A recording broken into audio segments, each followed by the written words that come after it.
Qaysı bir adam havanın ıssısında namaz-ı peşin okuyumana barıyor eken diyor. Şu şekilde havalar hem ısı te.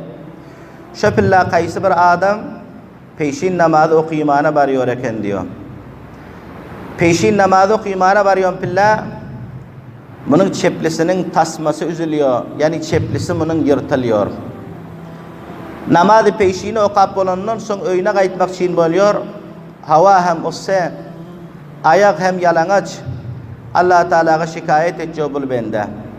Bul bende Allah'a diyor ki ey Allah, men manglayım koyup sana secde ettim. Ey Allah, men senin için namaz okudum. Ey Allah, men kança yollar yürüyüp mescide geldim.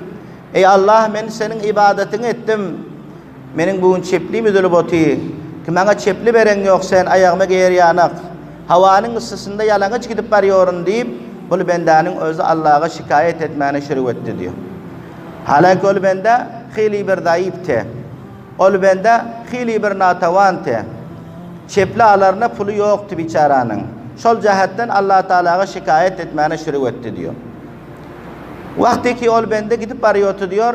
Alından bir nefer yeni gördü. Ol nefer biçara iki ayaktan mazur. İki ayak bilkul harap olan, iki sancak çöpe, iki sancak asa köyönüp meçhide geliyor. Şobada ol ödüne şükür etmeyene şirv etti diyor. Ey Allah, eğerçi benim çepliğim üzülen bolsa hem, ey Allah, eğerçi benim çepliğim yok bolsa hem ayağımda, ya Allah bana iki sancak salim ayağa beren ekenin. Ki ben iki sancak ayağımda yürüyüp varıyorum. Sol falan benden şekilde, men çöpe yürüyeni bağ gelem yok. Ey Allah, men falan benden şekilde ayaksız mağdur bolup men tayağı soyunu bağ gelem yok ki benim ayağım masalım deyip ol bende dubara şükür etmekle şerif etti diyor. Kara Müslümanlar, Allah Tebarek ve Teala bizlere köp nimetler veren.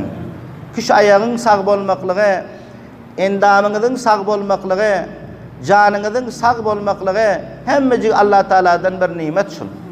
Egerçi bizlerde baylık nimet bolmasa da, egerçi bizlerde devlet nimet bolmasa da, can sağlık nimet Allah bizlere veren. Şu nimete hem şükür etmeliyik bizler. Eğer Huday nahatta naşükürlük etsek bizler, Allah Teala'nın onda azabı gelamalı bendesinin üstüne.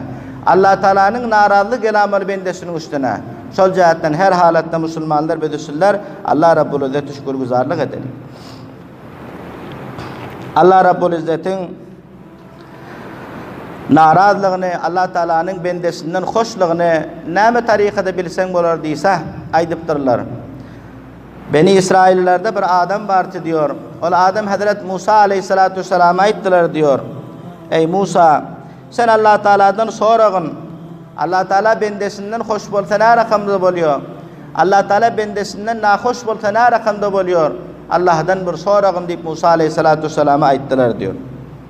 Musa aleyhissalatu vesselam aittiler iki son. Allah Rabbul İzzet şuna aytıyor deydi. Eğer merdimler öz yüreğinde menden hoş bolsa, onda ol bendemden men hem hoş deydi.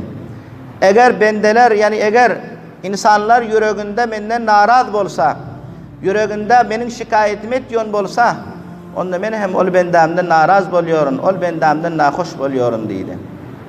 Kara onda Müslümanlar Allah Teala'nın bendesinden hoş boluyorluğunu bilecek bolsak, Allah Teala bendesinden nahoşluğunu bilecek bolsak, bunun tarikatını Hazret Musa aleyhissalatu vesselam aydıp verdi. Ol tarika ne mekan onda? Allah bir bendesinden hoş bolsa, ol bende hemişe elhamdülillah deyip durar. Her halatta Allah Teala'nın nimetlerine şükür eder. Hiç vakt naşükürlük etmiyor ol bendenin öde. Ana bir bendenin öde Allah'a şükürgüzar bolup dursa, hemişe Allah'ın veren nimetlerine şükür edip oturuyor bolsa, bilin ki şol bendeden Allah hoş eken. Eğer bir bendenin öz yüreğinde hemişe Huda'nın şikayetini ediyor, hemişe Huday Teala'nın şikayetini ediyor, bul bende Allah Teala bundan nahoş eken onda. Allah Teala bul bendesinden hoş değilken. Çünkü tarika şu oldu ki, bir bende ki Allah Teala şikayetini ediyor olsa Allah ondan naraz oluyor eken, Allah ondan nahoş oluyor eken. Peşonu için bir düşünler Allah Teala'nın hiç şikayetini etmeliler. Allah Rabbul İzzet hem nimetler koyan bizlere. Şu Allah Teala'nın her bir veren nimetine bizler şükür etmeliyik. Ol dali ki bir düşünler Allah Teala'nın bir sahel nimeti ki misalen kesellik verse, Ya sahel nimeti ki Allah Teala bizlerden bir hoşluğu alsa, Hudaýyna hasta bizlere bir gün gamlyk gelse, bizlere teklip gelse, o günde bizler Allah Teala'ga naşükürlük etsek, o günde bizler Allah Teala'nın beren nimetlerine naşükürlük etsek, bilin ki bizler Allah'a şikayet ettiğimiz bolýar. Allah soň bu düsüllerden nahoş bolýar eken azizlerim. Allah Teala bizlerden naraz bolýar eken soň. Şonuň üçin her halatda Allah Teala'ga şükür edelim. Allah Teala'nın her beren nimetlerine şükür edelim. Taýinki Allah tebarek ve Teala bizlerden hem hoş bolar ýa-ni. Allah Teala bizlerden hem razı bolar ýa-ni.